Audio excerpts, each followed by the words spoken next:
Côte d'Ivoire contre Cameroun.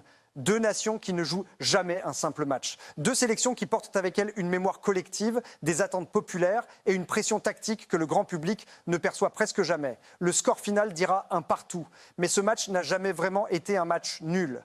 La question qui plane, silencieuse des Tchorches dès l'échauffement, est simple et inquiétante. Qui contrôle réellement ce match et qui se contente de survivre à l'intérieur? Car dans ce genre de rencontre, le danger ne vient pas toujours de l'adversaire. Il vient souvent de soi-même, de ses propres choix, de ses propres renoncements, de ce que l'on accepte de ne pas faire pour ne pas perdre.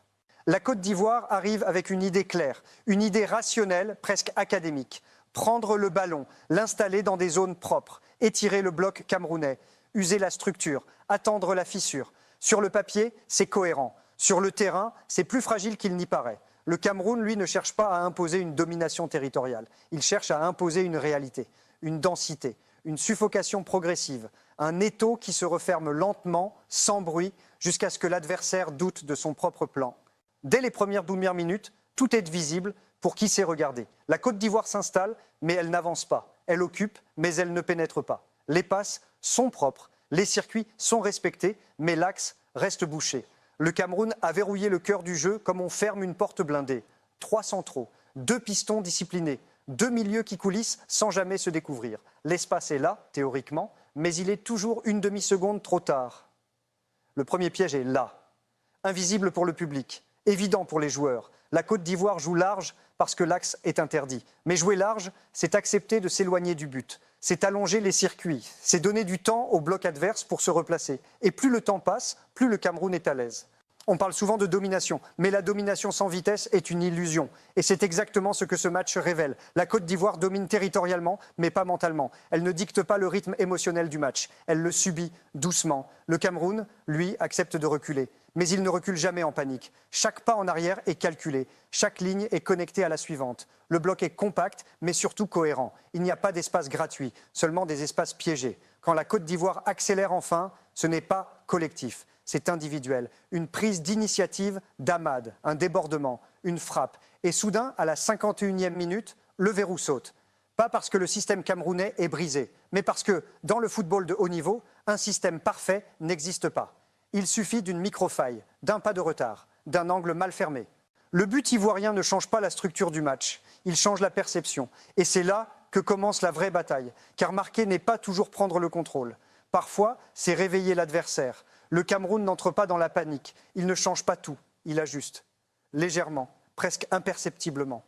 Les pistons montent un peu plus haut. Les centres arrivent plus vite. Les duels deviennent plus agressifs. Et surtout, la Côte d'Ivoire commence à reculer sans s'en rendre compte. C'est le moment le plus dangereux d'un match. Celui où l'équipe qui mène croit devoir gérer alors qu'elle devrait continuer à imposer.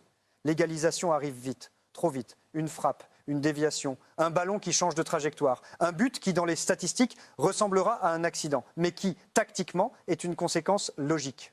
Parce que la Côte d'Ivoire, à ce moment-là, n'est plus compacte, les lignes se sont étirées, les latéraux sont hauts, les milieux ne couvrent plus assez vite, l'espace entre les lignes existe, et le Cameroun, qui attendait ce moment, s'y engouffre sans hésiter, un partout. Et soudain, le silence. Le stade se fige, les joueurs se regardent, les bancs s'agitent. Le match entre dans sa phase la plus complexe, celle où chaque décision peut coûter une qualification. Ce que beaucoup ne verront jamais, c'est que les 20 dernières minutes ne sont pas un manque d'ambition. Elles sont un calcul imparfait mais conscient.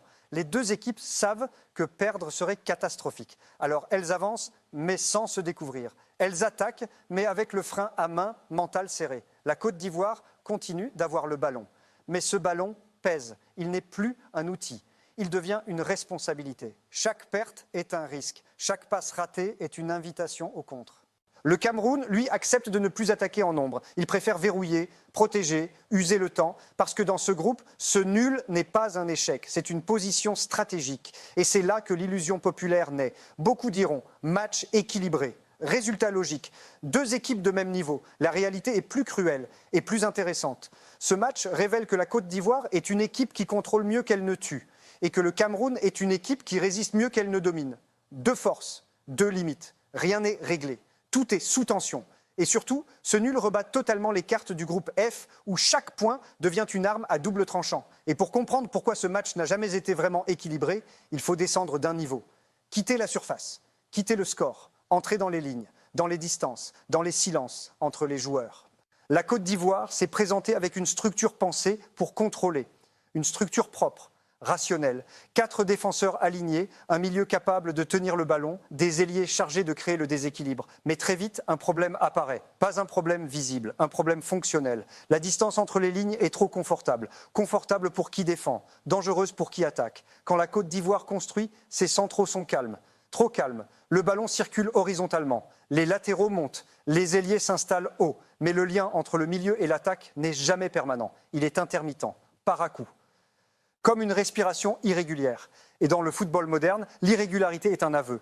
Le Cameroun l'a parfaitement compris. Son bloc n'est pas bas par peur, il est bas par choix. Les 3 centraux ne sortent presque jamais. Ils protègent l'axe comme on protège un coffre-fort. Devant eux, les milieux ferment les angles de passe. Ils ne pressent pas toujours le porteur. Ils pressent les options, ils pressent l'intention. Résultat, la Côte d'Ivoire a le ballon, mais rarement le tempo. Elle décide où passe la balle, mais pas à quelle vitesse la défense doit réagir. Et tant que la défense ne court pas, elle ne souffre pas. C'est là que naît la première grande illusion du match. La possession ivoirienne donne une impression de maîtrise. Mais cette maîtrise est statique. Elle ne déplace pas le danger. Elle ne force pas le Cameroun à faire des choix douloureux. Elle le laisse dans sa zone de confort. Quand enfin la Côte d'Ivoire accélère, ce n'est pas parce que le système l'exige, c'est parce qu'un joueur décide de sortir du cadre. Amad prend la balle et attaque son vis-à-vis. Il ne respecte plus le tempo collectif, il impose le sien. Et soudain, le bloc camerounais est obligé de se contracter différemment. Un pas de trop, une demi-seconde de retard. Le but n'est ici, pas dans la construction, dans la rupture. Ce détail est fondamental parce qu'il dit tout. Ce but ne valide pas le plan ivoirien. Il le contredit presque. Il montre que le danger ne vient pas du contrôle, mais de la transgression du contrôle. Et c'est précisément là que la Côte d'Ivoire se met en danger. Après l'ouverture du score, au lieu d'amplifier cette logique de rupture, l'équipe revient instinctivement à la gestion. Elle cherche à sécuriser, à calmer, à respirer. Mais calmer un match contre le Cameroun, c'est lui offrir exactement ce qu'il attend. Le Cameroun n'a jamais été aussi dangereux que lorsqu'il n'a rien à perdre. Et pendant 5 minutes après le but ivoirien, il joue libéré. Les pistons montent plus haut, les ballons sont joués plus vite vers l'avant, les duels deviennent frontaux. Et surtout, la Côte d'Ivoire commence à reculer sans l'avoir décidé. C'est le recul le plus traître du football, celui qui n'est pas ordonné, celui qui n'est pas assumé. Les lignes ne descendent pas ensemble, elles s'étirent, un trou apparaît entre le milieu et la défense. Un espace minuscule, suffisant. L'égalisation camerounaise ne tombe pas du ciel, elle tombe dans ce vide, une frappe, une trajectoire déviée. Les analystes parleront de malchance. Mais la malchance n'existe pas dans ces zones-là. Il n'y a que des positions mal protégées. À partir de ce moment, le match change de nature. Il devient mental, il devient nerveux, il devient un test de lucidité. La Côte d'Ivoire recommence à avoir le ballon. Mais cette fois, ce ballon brûle. Chaque prise de risque est mesurée. Chaque passe verticale est hésitante. On sent une équipe qui ne veut plus perdre avant de vouloir gagner. Le Cameroun, à l'inverse, sait exactement ce qu'il veut. Fermer, densifier, attendre. Il n'a pas besoin de créer 10 occasions. Une seule lui suffirait. Et cette certitude change tout. Elle donne une clarté mentale que la Côte d'Ivoire n'a plus à ce moment précis. Les dernières minutes sont révélatrices. Peu d'occasions franches, beaucoup de duels, beaucoup de ballons dans des zones mortes. Ce n'est pas un manque de qualité, c'est un excès de calcul. Et ce calcul dépasse le cadre du match. Parce que derrière ce nul, il y a le groupe F. Et dans ce groupe, chaque équipe sait que le moindre faux pas peut être fatal. La Côte d'Ivoire et le Cameroun terminent cette rencontre avec 4 points chacun. Sur le papier, c'est confortable. En réalité, c'est piégeux. Le Mozambique, avec 3 points, n'est pas éliminé. Il est en embuscade. Et le Gabon, même battu, reste un facteur émotionnel imprévisible. Cela signifie une chose simple, rien n'est réglé. Pour la Côte d'Ivoire, ce nul pose une question lourde. Peut-elle transformer sa domination en autorité réelle? Peut-elle accepter de déséquilibrer son propre système pour faire mal? Ou restera-t-elle prisonnière d'un contrôle stérile, rassurant mais inefficace? Pour le Cameroun, la question est inverse. Peut-il, quand il le faudra, prendre l'initiative sans perdre sa solidité? Peut-il sortir de son bloc sans se fissurer? Ou restera-t-il une équipe qui attend l'erreur adverse plus qu'elle ne la provoque? Ce match n'a pas donné de réponse définitive.